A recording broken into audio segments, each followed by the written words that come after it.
దురదృష్టవశాత్తు 10 సంవత్సరాలు కాంగ్రెస్ లేని ప్రభుత్వం పేదలకు ఇండ్లు ఇస్తామని, డబుల్ బెడ్రూమ్ ఇండ్లు కట్టిస్తామని ఆశ చూపించి ఆ ఆశ అడియాశలైనవి, వాళ్లకు మాత్రం ఇండ్లు రాలేదు. అందుకే మళ్ళీ మన ప్రభుత్వం వచ్చిన ఎంబడే మొదటి విడతగా 4.5 లక్షల ఇండ్లు దాదాపుగా 22,500 కోట్లతోని ఈనాడు మనం ఇండ్లు కట్టిస్తున్నాం. ప్రతి ఇంటికి 5 లక్షల రూపాయలు ఉచితంగా ఈరోజు మనం ఇండ్లకు ఇస్తున్నాం.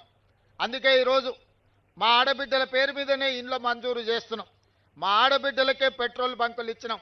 మా ఆడబిడ్డలకే 500 రూపాయలకు సిలిండర్ ఇచ్చినాం.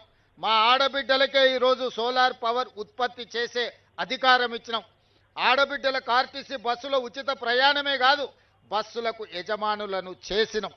అందుకే ఈనాడు మన ప్రభుత్వం ప్రజాపాలనలో, ఇందిరమ్మ రాజ్యంలో, సోనియా గాంధీ గారి నాయకత్వంలో ఈ దేశానికి రాష్ట్రపతిని చేసిన, ఈ దేశానికి ప్రధానమంత్రిని చేసిన, కేంద్ర మంత్రులను చేసిన, వివిధ రాష్ట్రాలలో మహిళలను ముఖ్యమంత్రులను చేసిన, ఈనాడు సీతక్కను, సురేఖమ్మను తెలంగాణ రాష్ట్రంలో మంత్రులను చేసిన, రేణుకా చౌదరి గారిని రాజ్యసభ, విజయశాంతి గారిని ఎమ్మెల్సీగా చేసిన అది కాంగ్రెస్ పార్టీ.